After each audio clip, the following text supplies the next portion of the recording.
Hello everyone, welcome to my YouTube channel. तो पिछले video में हमने अभ्यास 47 किया था और आज करेंगे क्व, लर और रर के नियम।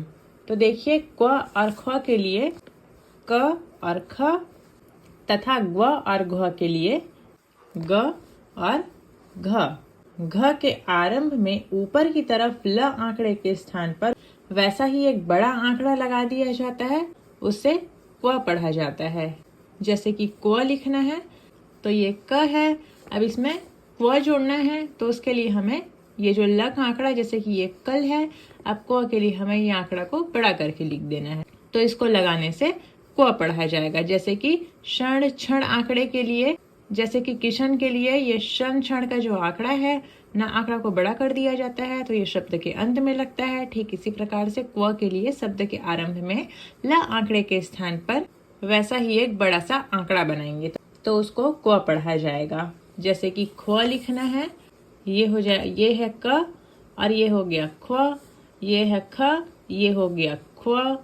तो यहाँ पे डैश को अंत में लगा देंगे।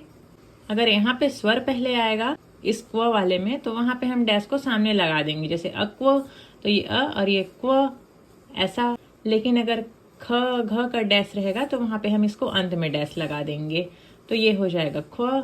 जैसे ये ग है, अब ग के लिए ल आंकड़े को थोड़ा बड़ा बना देंगे, ये हो गया ग्व। अब घ के लिए वैसे ही ये घ्व करके डैश को अंत में लगा देंगे तो ये हो जाएगा घ्व। तो देखिए, ये जो आंकड़ा है ये आरंभ में भी और बीच में भी लगाया जाता है और स्वर इसके पहले या फिर बाद में आ सकता है। जैसे ग्वाला लिखना है तो ग्वाला के लिए ये हो गया ग्व और नीचे आने वाला ला। तो यहाँ पे हम क्या करेंगे, लाइन के ऊपर में ग्व कर देंगे और नीचे आने वाला ल कर देंगे। अब ये लाइन के ऊपर में रहने से इसको आ का स्वर पढ़ सकते हैं और यहाँ पे लगा देंगे दूसरे स्थान में स्वर, तो ये ला का स्वर है करके हमको समझ में आ जाएगा। जैसे ख्वाहिश लिखना है तो ख्वाहिश के लिए कैसे लिखेंगे, ये ख्व, ये ह और यहाँ पे ही स का वृत्त, तो ये हो जाएगा ख्वा और यही डैश निकाल देंगे यहाँ पे और यहीं पर से सवृत्त, तो ये हो जाएगा ख्वाहिश। ये भी लाइन के ऊपर में रहेगा। जैसे अगवानी लिखना है तो यहाँ पे भी इसको हम लाइन के ऊपर में ग्व कर देंगे और नी कर देंगे, यहाँ अंत में स्वर लगा देंगे तो ये हो जाएगा ग्वानी।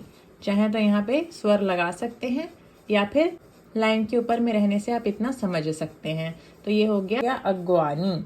फिर है दरख्वास्त, तो दरखास्त के लिए ये हो गया दर, ये ख्व बीच में आ गया यहाँ पे और ये स्थ ष्ट का चाप, तो यहाँ पे ये इस प्रकार से बीच में भी लगेगा और शब्द के आरंभ में भी लगेगा।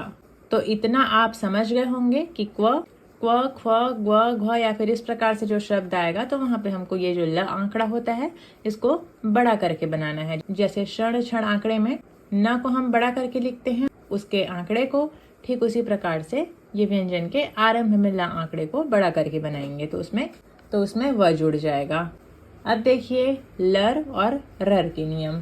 तो देखिए, ये है नीचे आने वाला र और नीचे आने वाला ल। तो नीचे आने वाला र और नीचे आने वाले ल को अगर मोटा करके एक डैश लगा दिया जाए तो उसमें एक र और जुड़ जाता है। जैसे कि ये केवल र और ल है। अब मान लीजिए हमें रर लिखना है, ये केवल र है और ये केवल ल है।